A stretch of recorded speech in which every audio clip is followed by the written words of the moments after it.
فضائل رمضان، رمضان کے فضائل۔ حضرت ابو ہریرہ رضی اللہ تعالیٰ عنہ حضور اکرم صلی اللہ علیہ وسلم سے نقل کرتے ہیں کہ میری امت کو رمضان شریف کے بارے میں 5 چیزیں مخصوص عطا کی گئی ہیں جو کہ پہلی امتوں میں نہیں دی گئی تھی، ان کو نہیں عطا کی گئی تھی، کیونکہ یہ امت اللہ تعالیٰ نے ایسی افضل امت بنائی ہے، کنتم خیر امت اخرجت للناس تأمرون بالمعروف وتنہون عن المنکر، کی اچھی امت ہے، لوگوں کی رفع رسانی کے لیے نکالی گئی ہے، نیک کام کرے گی، برے کاموں سے روکے گی۔ اس لیے اللہ تعالیٰ نے اس امت کو اس رمضان المبارک کا با مبارک مہینہ عطا فرمایا ہے، با برکت والا مہینہ عطا فرمایا ہے کہ جس میں صرف رحمتیں ہی رحمتیں ہیں، برکتیں ہی برکتیں ہیں، مغفرتیں ہی مغفرتیں ہیں۔ لیکن یہ ہماری اپنی بدقسمتی ہے کہ ہم اس کو کس طریقے سے حاصل کرتے ہیں اور کس طریقے سے اس کے اوپر عمل کرتے ہیں۔ وہ 5 چیزوں میں سے سب سے پہلی ایک چیز پہلی یہ چیز ہے کہ حضور اکرم صلی اللہ علیہ وسلم فرمایا کہ روزہ دار کے منہ کی بدبو حضور اللہ تعالیٰ کو مشک سے بھی زیادہ اچھی لگتی ہے، زیادہ پسندیدہ ہے۔ مشک ایک خوشبو کا نام ہے جو جنت کی خوشبو ہے، یہ دنیا کی خوشبو نہیں ہے، جنت کی خوشبو ہے، اس سے بھی زیادہ اللہ تعالیٰ کو روزہ دار کے منہ کی خوشبو پسند ہے۔ دوسری فرمایا کہ ان کے لیے روزہ دار کے لیے مچھلیاں تک دعائیں کرتی ہیں، افطار کے وقت تک کرتی رہتی ہیں، کہ سحری سے لے کر افطاری تک یہ مچھلیاں، دریا کی، سمندر کی مچھلی، تالابوں کی مچھلی، جتنی بھی مچھلیاں ہیں، یہ روزہ دار کے لیے، روزہ رکھنے والوں کے لیے، روزہ والوں کے لیے اللہ وہ دعائیں کرتی ہیں کہ یا اللہ ان کی مغفرت فرما دے، ان پر رحمت عطا فرما، ان کے لیے اپنی رحمتوں کے دروازے کھول دے۔ مچھلیاں تک ہمارے مچھلیاں، کیڑے مکوڑے، یہ ہر انسان کے لیے، روزہ رکھنے والے انسان کے لیے دعائیں کرتی ہیں۔ تیسری انہوں نے فرمایا جنت ہر روز اس کا راستہ کی جاتی ہے، یعنی کہ سجائی جاتی ہے، جس طرح ہم رمضان المبارک میں ربیع اول میں اور میلاد النبی والے دن ہم اپنی گلیاں، مساجد، محلے وغیرہ سجائے جاتے ہیں کہ حضور اکرم صلی اللہ علیہ وسلم کی آمد ہے اور ان کا ہم استقبال کرتے ہیں۔ اسی طریقے سے اللہ تعالیٰ جنت کو سجاتے ہیں اور ہم انسان کی، اس امت کی استقبال کے لیے تیاری کرتا ہے۔ جو انسان اس دنیا رمضان کے دنوں میں اس دنیا سے رخصت ہو جاتا ہے وہ تو سیدھا اللہ تعالیٰ اس کو جنت میں عطا، بشرط کہ وہ اس نے روزہ رکھا ہو اور روزے پہ دن رمضان میں پورے اعمال کیے ہوں، تو اللہ تعالیٰ اس کو سیدھا جنت الفردوس میں جگہ عطا فرمائیں گے۔ تو اس لیے تیسری انہوں نے فرمایا کہ تیسری وہ ہے جو اس دن شیطان کو قید کر دیا جاتا ہے،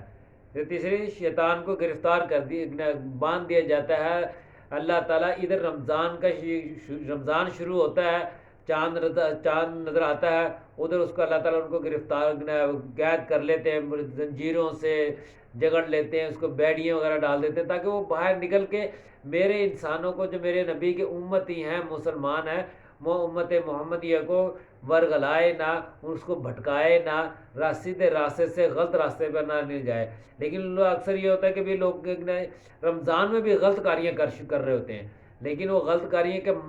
کس طریقے سے کر رہے ہیں، کیوں کرتے ہیں؟ بعض لوگ کہتے ہیں کہ شیطان تو قید ہوتا نہیں ہے، شیطانیاں تو پھر شروع ہوتی ہیں، لیکن اس کی وجہ یہ ہے کہ میں ایک مثال دے رہا ہوں کہ ہم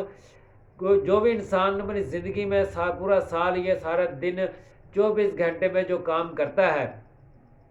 کسی قسم کا کوئی کام کر لیں، یعنی کہ بجلی کا کام ہو گیا، الیکٹریشین کا کام ہو گیا، پلمبر کا کام ہو گیا، درزی کا کام ہو گیا،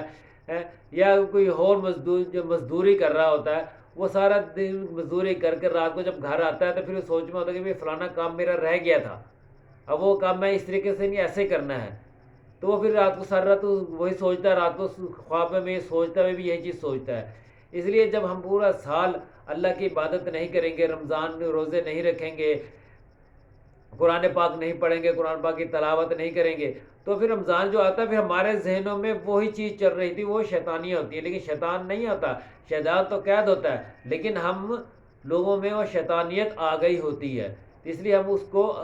یہ رمضان کا مہینہ جو اللہ تعالیٰ نے ہمیں دیا ہے تاکہ ہم اس رمضان میں خود عمل کرنے والے بنیں، پورا مہینہ عمل کریں تاکہ ہماری عادت بن جائے، اور عادت بننے کے بعد ہم رمضان میں کے بعد عید کی نماز پڑھ کے پھر ہم بعد میں بھی عمل کرنے والے بنے۔ چوتھی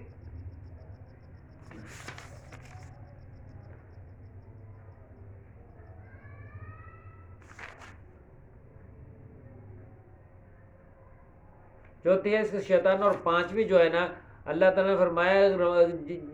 چوتھے ہے کہ رمضان شریف کی آخری رات میں روزہ داروں کی مغفرت کی جاتی ہے۔ صحابہ کرام نے عرض کیا کہ یا رسول اللہ شب قدر ہے، شب مغفرت جو ہے شب قدر ہے یا ہے؟ فرمایا نہیں، بلکہ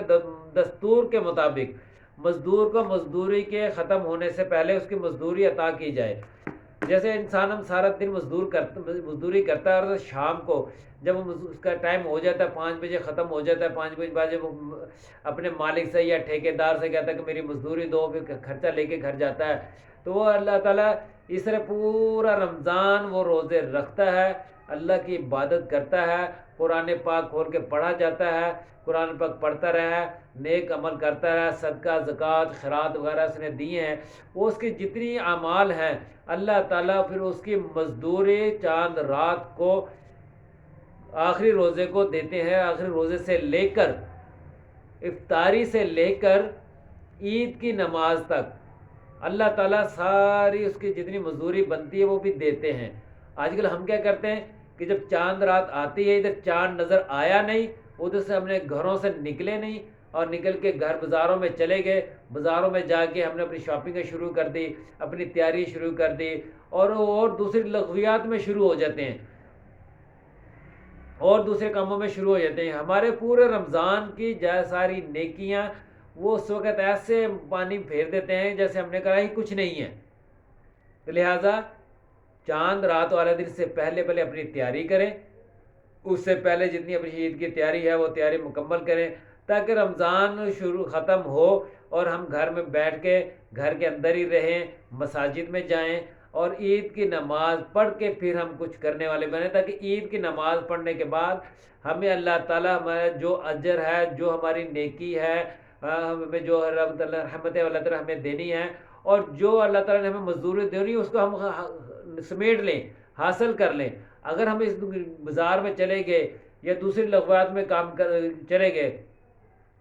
دوسری لغویات ہم نے شروع کر دی، دوسرے کام شروع کر دیے، تو ہماری ساری نیکیاں ہمیں کچھ نہیں ملنے گا۔ اللہ تعالیٰ نے وہی نیکیاں وہی اعمال سارے ہمارے مٹا دیں گے۔ ہمیں فائدہ کیا ہوا؟ پورے رمضان میں روزہ رکھنے کے بعد پھر ہم نے رکھنے کے بعد عید کے بعد بھی چاند رات کو، اور بعض وہ لوگ ایسے بھی ہیں بہت زیادہ غلط کاریاں کرتے ہیں، لیکن ان کو یہ نہیں پتا کہ بھی اس وقت جب ہم چاند نکلتا ہے عید کا چاند نظر آئے گا اور ہم نے دوسرے کام شروع کر دینے۔ لہذا خدا کے لیے، اللہ کے لیے کہ بھی جو بھی ہے جس طرح بھی ہے اپنے آپ کو سنبھالیں، اپنے آپ کو کنٹرول کریں، اور پورے رمضان کی نیکیاں سنبھالیں، اور اللہ تعالی ہم سب کو اس پر عمل کرنے کی توفیق عطا فرمائے۔ وآخر دعوانا الحمدللہ رب العالمین۔